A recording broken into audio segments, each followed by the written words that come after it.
Hoje é o aniversário de 5 anos do impeachment da Dilma Rousseff, onde o Brasil teve uma grande oportunidade para mudar e ser um país diferente. Eu diria que a gente largamente perdeu essa oportunidade, mais ou menos uns 20% dela capturada, 80% perdida. E eu queria discutir assim, os principais motivos do que aconteceu, não exatamente os detalhes de qual lei passou ou não passou, para a gente entender e aprender para o futuro, sabe? Aprende com os erros para não cometer eles de novo.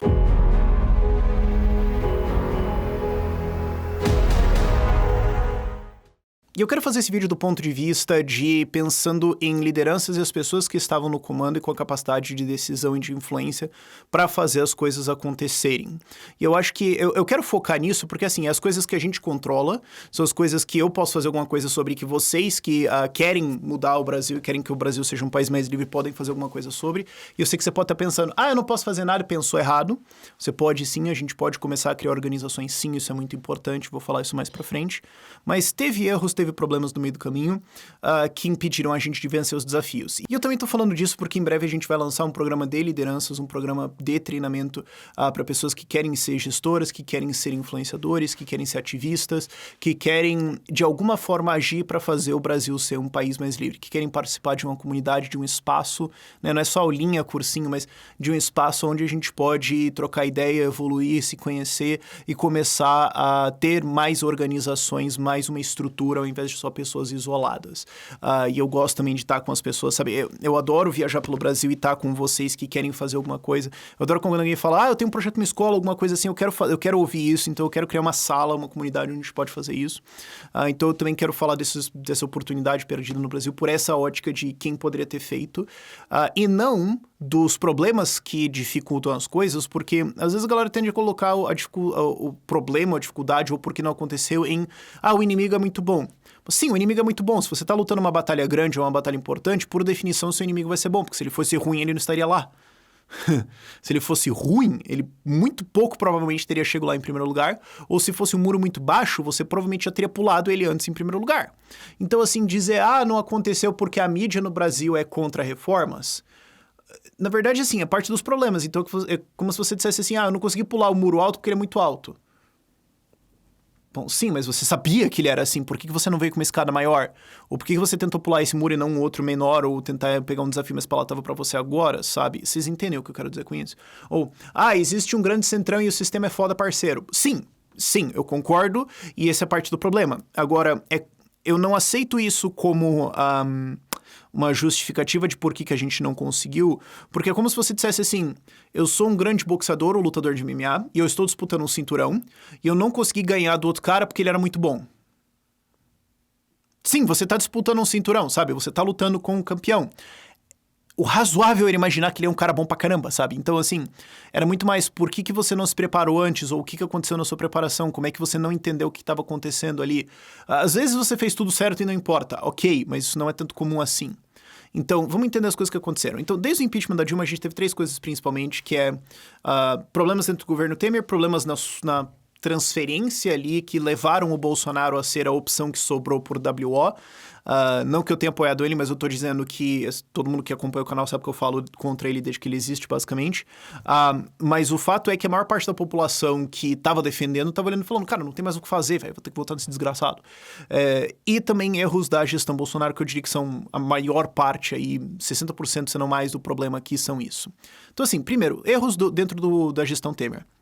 E assim, ninguém tá querendo dizer que o Temer era uma gestão reformista e tudo mais. Não, o cara é um bandido e um dos seres humanos mais desprezíveis que já existiu no Brasil. Agora, o fato é que existia dentro do governo dele ideias de reformas, ideias de privatizações, ideias de controles de gastos. Várias foram implementadas, inclusive, mas muitas não foram por um problema de comunicação. Não conseguiram vender essas ideias para a população, não conseguiram explicar o que acontece. Então, acho que a lição que a gente pode tirar disso é, se você quer mudar o Brasil, se você quer mexer em coisas profundas que estão na vida de todas as pessoas, você vai primeiro precisar explicar para elas o que é aquilo, porque a maior parte das pessoas nem entende como é que o Estado funciona. Você vai ter que explicar como é que isso prejudica elas e como é que novas alternativas vão resolver isso. Só jogar o negócio e esperar que as pessoas te apoiem cegamente ou porque, tem um grande movimento de comoção nacional, tem um certo limite até onde isso vai. E especialmente quando essas coisas são consideradas básicas para a vida das pessoas, não espere que elas corram um risco gigantesco sem você nos explicar muito bem o que está acontecendo. Esse eu acho que seria um dos grandes problemas dentro do governo Temer, que impediu reformas maiores. Mas teve o Wesley Day.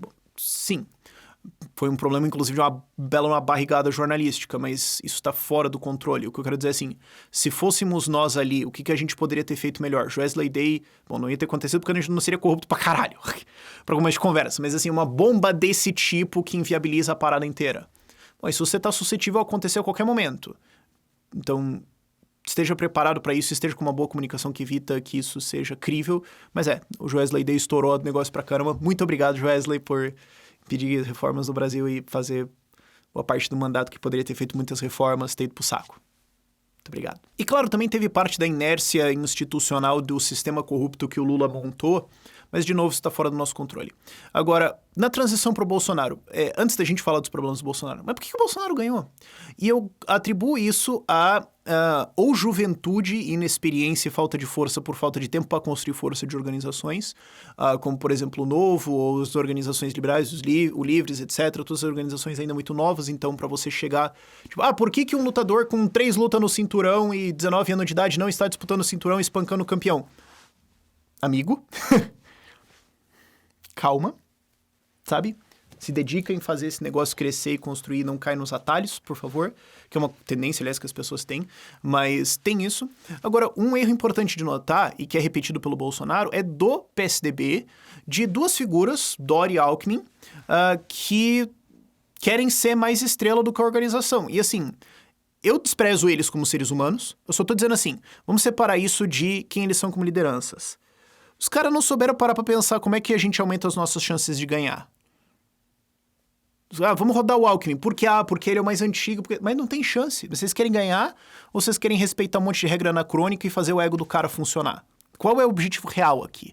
E entenda que o Estado também favorece esse tipo de decisão. Se você defende o Estado, entenda que você defende uma organização que favorece esse tipo de situação, onde egos vencem em cima de objetivos. Então, por mais que você queira saúde, educação e segurança e um governo eficiente e tudo mais, entenda que o sistema que você defende para alcançar isso é altamente incapaz de produzir as pessoas que podem fazer isso. Então entenda que você está pedindo basicamente uma impossibilidade lógica, ok? Só para deixar esse ponto aqui. Mas teve esse erro do PSDB e também teve esse erro dentro do PT, que teve esse lulismo de terra arrasada de acabar com dissidências, acabar com discordâncias e ter a defesa do Lula, ao invés de tentar ganhar. Então não tinha uma autocrítica, não tinha alguma coisa, porque os caras podiam ter sido, obrigado por não terem sido, mas eles podiam ter sido os psicopatas mentirosos que eles sempre foram, ali nesse momento, e falado, cara, vamos se fingir de bonzinho aqui, vamos fazer besta, e falar democracia, amor, e vamos contra o fascismo, e na direção de um país sem desigualdades, nós entendemos que existiram esses escândalos de corrupção, tiramos as pessoas envolvidas e tudo mais. Falaram, não, vamos defender o Lula, censura da mídia, defender os corruptos sim, vamos ser contra o Sérgio Moro e... Obrigado por serem idiotas e colocarem defesa do Lula acima de vencer as eleições, mas foi um erro do PT. Então, na verdade, isso foi o que ajudou o Brasil a não perder essa oportunidade. Mas eu tô dizendo assim, é um erro de liderança que causou a eleição do Bolsonaro. E aí no Bolsonaro a gente tem, porque seria o momento onde a gente poderia ter reformas, mas a gente tem uma gigantesca oportunidade perdida, principalmente porque, eu diria que 80% da explicação o Bolsonaro é o anti-líder. Se você quer aprender como fazer uma boa gestão de organização e não só criar um movimento que tem muitos números, mas que de fato é efetivo em mudar o mundo, faça o contrário do que o Bolsonaro faz. Só pega tudo que ele faz e faz o contrário. Primeiro, ele abandona aliados. Isso eu acho que é, assim, violando a regra número 1 de liderança. A regra número 1 de liderança é os seus liderados saberem, quem tá contigo saber, que tu morre por ele se precisar. Que tu vai tá lá, não importa o que aconteça, se você... Tudo que você puder fazer pra ajudar os caras, pra salvar eles, você vai fazer, se eles merecerem isso, né? Se os caras fizerem uma cagada de incompetência, tem que se fuder mesmo. Mas daí tu que errou. O problema é, o que eu tô dizendo é, se eu te pedir, se eu te colocar uma missão difícil, eu vou estar ali pra te ajudar, e tudo que eu puder eu vou dar pra você, que não seja mais eficiente eu colocar em outro lugar, e daí você vai ter que entender que a gente tá em time, mas eu vou estar lá por você, e na hora que começar a chover, a cavalaria vai pra lá. E se te atacarem, eu vou estar junto. E se você me arranjar um problema aí, porque alguma coisa aconteceu, eu vou tentar resolver esse negócio aqui. O Bolsonaro faz o contrário, cara. Ele abandona aliados. Cara, só não faça isso, sabe? Já é um excelente começo. Mas Uau, eu fico chocado com isso. Mas a capacidade operacional dele em tentar fazer reformas é nula. Isso, assim, eu tô argumentando de um ponto de, digamos que ele queira, porque eu não acho que ele realmente quer. Eu não acho que, e eu sempre falei isso, os ideais dele são incompatíveis com reformas e liberdade, um Estado menor e não sei o que. Ele não é um liberal ou um individualista, mas ele é um coletivista nacionalista, ele é um autoritário genérico do Brasil, que em tipo de pessoa, embora ideias um pouco diferentes, não é diferente de um Lula, de um Ciro ou de um Getúlio Vargas. Inclusive por isso que ele teve um sucesso eleitoral, porque esse é o que o eleitor mediano está procurando, mas isso é outra discussão. O ponto é que, mesmo que você queira dizer que ele queria fazer reformas e tudo mais, e privatizar e combater a corrupção, papapá, o fato é que a capacidade dele em fazer isso acontecer é nula. As coisas que passaram muitas vezes foram apesar dele, ou apesar dos esforços dele para tentar ajudar e atrapalhar os esforços dele de atrapalhar, como foi no caso da reforma da Previdência, que ele interferiu para aliviar para as corporações dele. Ou foram porque o governo falou, cara, quer saber, eu não vou nem tentar, deixa outro cara fazer e é melhor. Isso quando eles não ativamente atrapalharam reformas por outra coisa que é um vício do Bolsonaro, que é nenhuma estrela brilha mais do que eu. Pode brilhar o Bolsonaro, daí tem o Paulo Guedes aqui, brilha um pouquinho, é o Tarcísio aqui, né, tá ali, sabendo o cantinho dele, e o resto não pode brilhar. Se alguém se destaca, se alguém começa a chamar atenção, se alguém começa... Tem que acabar, porque nenhuma estrela pode brilhar mais do que o Bolsonaro. Então, mas tem essa reforma aqui que é boa e tudo mais, mas não é do governo. Mas tem esse negócio aqui que já estava bem encaminhado, mas não é do governo. Tem que ser do governo. A minha estrela tem que brilhar. Tem uma frase muito boa do Eisenhower, que foi o supremo comandante das Forças Aliadas na Segunda Guerra Mundial, que se eu me lembro bem, era dele, eu posso estar citando errado aqui, mas enfim, que ele falava, é impressionante o que você consegue atingir se você não liga para quem leva o crédito. E tudo dá a entender que a prioridade principal do Bolsonaro é ele levar o crédito. Então as coisas não vão acontecer se ele não vai levar o crédito. Isso aí atrapalhou ativamente muitas reformas, atrasou muitas coisas, causou um descalabro de contas muito grande no Brasil, atrasou privatizações, atrasou reformas, atrapalhou negociações para todos os lados e fez com que a gente perdesse vários avanços no Brasil. Isso sem contar a completa incapacidade diplomática dele. Quando ele entra para tentar atrair aliados, ele espanta. É um negócio impressionante, sabe? Você vê isso consistentemente nas votações e no trato dele mesmo. O cara é incapaz. Ele começou com um grupo e só foi encolhendo. Ele é incapaz de agregar novos ou de conversar com outro. Isso é uma coisa que, assim, se você tá na política, você quer entender, mas se você tá na vida, você tem que entender. Você vai ter que conversar com pessoas que você discorda, tá? Porque existe uma certa visão dentro do bolsonarismo e também dentro do libertarianismo, muitas vezes, dentro do novo, existe essa visão, eu acho engraçado, para não dizer outras palavras, que é a ideia de que tem quem tá contigo e quem tá contra é inimigo e fim. Fala, cara, mas assim, tem um cara que ele poderia concordar comigo. Eu posso sentar e falar, cara, ó, de cada 10 coisas que a gente pode discutir aqui, 2 nós vamos discordar. Então esquece elas. 8 nós vamos concordar. Talvez você não entenda aí no meu ponto, mas deixa eu tentar explicar você e trazer aqui e a gente faz essas coisas aqui. Isso não quer dizer que eu preciso te apoiar ou colar com o teu movimento ou casar contigo e tudo mais. Só quer dizer que, assim, você quer aprovar esse negócio? Eu também. Vamos tentar discutir isso e ver como a gente pode coordenar para fazer isso aqui funcionar melhor? Bolsonaro é incapaz de fazer isso. Incapaz. E tem várias outras organizações que também têm uma grande dificuldade nisso e eu fico chocado, sabe? O cara não conversa com ninguém e depois ficar puto que o outro lado não faz o que você gostaria que ele tivesse feito, sendo que você nunca falou pra ele por que ele deveria ter feito aquilo em primeiro lugar. Acontece. Então, assim, não façam isso. Isso é um problema que aconteceu muito severamente dentro da gestão Bolsonaro e impediu grandes reformas. E aí você pode falar, mas Rafael, Covid só exagerou isso. Rafael, mas e o Centrão? O Centrão já estava lá, todo mundo sabia. Eu só tô dizendo assim, você não pode usar o muro como argumento de por que ele é difícil de pular. A minha resposta é, então por que você não fez uma escada melhor? Ou por que na hora que você fez a escada, você fez essa cagada aqui? Você já sabia o desafio. Você pediu por isso. Sabe, não é como se você tivesse chegado lá e falado, putz, uau, você sabia que era isso aqui, por que você não se preparou melhor? E essas são habilidades de gestão e de liderança que poderiam ter sido melhores e que poderiam ter um resultado melhor no Brasil agora. A gente poderia ter aprovado mais reformas, privatizado mais, a gente poderia ter contido mais as contas no Brasil se não fossem esses erros que são muitas vezes básicos. Diplomacia, comunicação, bom trato com os seus liderados, criar alianças, não se colocar você acima dos objetivos que você quer alcançar e da organização que você participa. Essas regras foram violadas várias vezes pelo Bolsonaro e por outras organizações e atrapalharam o Brasil ir para frente. Então, Rafael, você quer dizer que se isso fosse resolvido, então o Brasil ia estar voando hoje? Não. Eu acho que a gente perdeu 80% da oportunidade que a gente tinha de melhorar o Brasil. As contas estão num descalabro completo, o Brasil está indo rumo à falência, faltou privatizações, o Centrão ainda está aí, tem uma falta de esperança no Brasil gigantesca, o combate à corrupção acabou. Certo, a gente... Acabou.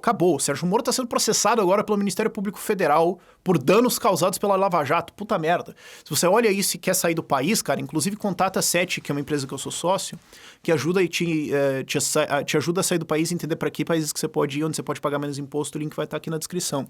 Agora, a gente tá numa situação horrível de Brasil agora. A gente teria resolvido tudo isso se não fossem esses problemas, esses erros que eu apontei ao longo desse vídeo aqui? Não. Eu digo que a gente resolveu agora 20%, mas a gente podia estar em 30%, 40%, talvez 50%. A gente teve uma perda de eficiência muito grande, isso vai custar caro lá na frente. E essas são as coisas que estavam no controle das pessoas que estavam tentando mudar isso. Estava no controle do PSDB não ter rodado o Alckmin, por exemplo. Estava no controle do governo Temer e de pessoas trabalhando ali junto, tentar comunicar as coisas melhor, mas por algum motivo não faziam. Estava no controle do Bolsonaro e das pessoas ao redor dele não ser um perfeito exemplo de como não ser um líder. Se você quer ser o cara que vai mudar o mundo, você tem que pensar naquilo que está no teu controle e como você pode usar isso para mudar as coisas ao seu redor. Você pode reclamar que o muro é alto, tá? Não vai mudar o fato que o muro é alto. Agora você pode olhar as suas habilidades, você pode olhar aquilo que você está fazendo e tentar otimizar isso. Isso está no seu controle. E assim, esse vídeo também podia ter sido assim, reformas, o que passou, o que não passou, podia ser um saldão desse tipo de coisa. Talvez eu faça isso no fim do governo Bolsonaro, quem sabe, ok? Mas é só que como a gente está falando de lideranças agora, porque a gente vai ter esse programa de treinamento de ativistas e tudo mais, que é o Clube Radical refeito, né? Que é a ideia de ter essa comunidade de pessoas, que é a ideia de criar esse espaço. Eu queria focar muito mais nisso, sabe? Você pode olhar um problema de várias óticas, eu quis olhar dessa. Quem achou interessante, comenta aí. Por esse vídeo é isso. Tchau, tchau.